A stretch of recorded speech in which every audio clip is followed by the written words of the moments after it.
everyone, it's Siobhan. So today I'm going to do a hairstyle based on Cersei Lannister, who's a character on Game of Thrones. And this is a hairstyle that she wore during a scene when she was meeting Eddard Stark. He had discovered her secret and he was kind of confronting her. I've found a video, I'm going to link it in the information box so you can see what the original hairstyle looks like. And I also found a photograph on Tumblr, so I'll also link that as well. In theory, it's a really easy hairstyle. There is one part to it that I think might be difficult for some, especially if you don't know how to do it, but yeah, I'm gonna try my best to explain as well as I can. So the hairstyle I'm showing you is really awesome for anybody who has long hair or wants to wear their hair down, and it's simple but really pretty. So basically what it is, sort of two twists up here at the front that meet in the back. And then there is a really awesome 5-stranded braid. If you don't know how to do a 5-stranded braid, I'm going to try and show you. I did do a 5-stranded French braid, which I will link here, and I also did 2 variations of 5-strand braids here. That's a really old video, but you might, I don't know, think that it's easier than the braid I'm going to show you today. This is a little easier, just for demonstration purposes. I put my hair into a regular ponytail. Now, you've got to divide your hair into 5 pieces. So now you should name your strands from the right to the left, 1, 2, 3, 4, and 5. Now you can technically start with your left hand. I prefer to start with my right, but yeah. So strand 1 goes over strand 2. Then it goes under strand 3. And you just kind of hold it. So strand 1 ends up in strand 3's position. Strand 5 goes over strand 4 and over under strand 3. And you just sort of reposition your hands. So now start all over again. Name them again from the right to the left, 1, 2, 3, 4, and 5. So strand 1 goes over 2,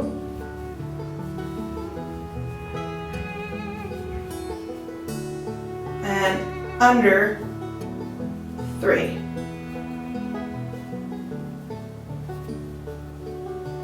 So strand 1 ends up in strand 3's position. Strand 5 goes over 4 and under 3.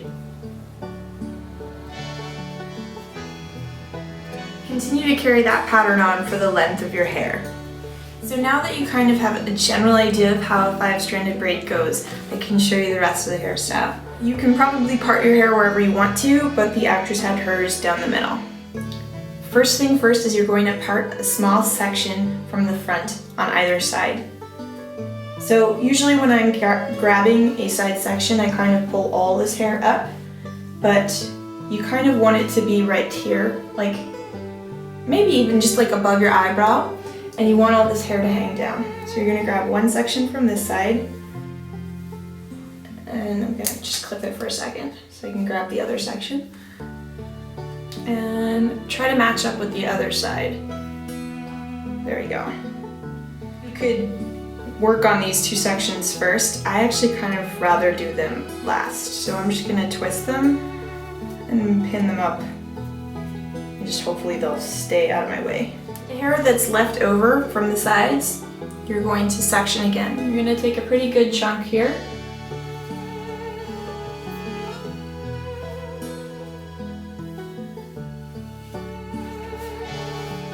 I'm just going to clip this so I can grab the other section. And another chunk here.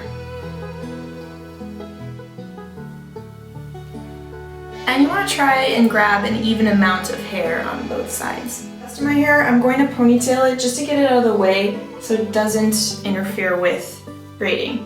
Because the 5-stranded braid is kind of difficult enough, and having extra hair sort of floating around might make it harder.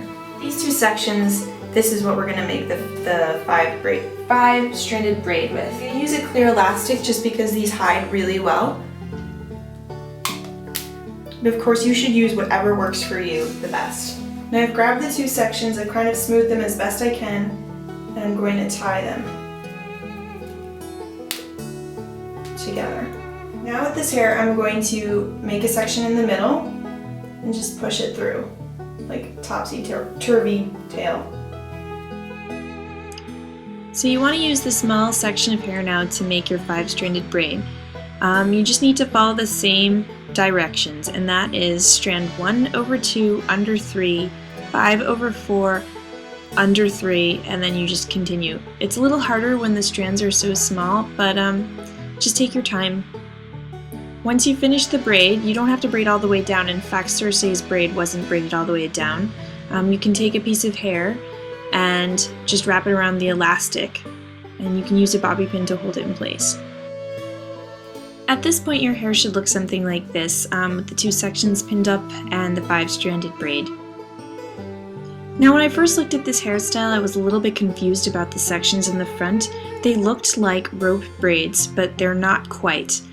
Basically you just split your hair in two and you wrap the two sections together. You don't have to do any extra twisting.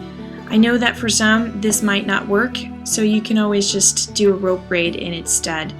When you get to the bottom, just use a clear elastic to hold it while you do the other side. And yeah, go as far down as you can. Makes it a little easier for later. Once you've finished, you just sort of join them together at the back of your head and make sure that they're above the 5-stranded braid. Use a clear elastic to tie them off.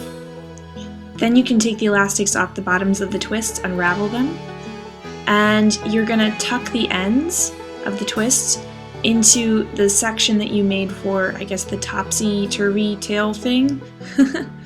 Not really sure what that is called, but you're just gonna tuck your ends under the braid.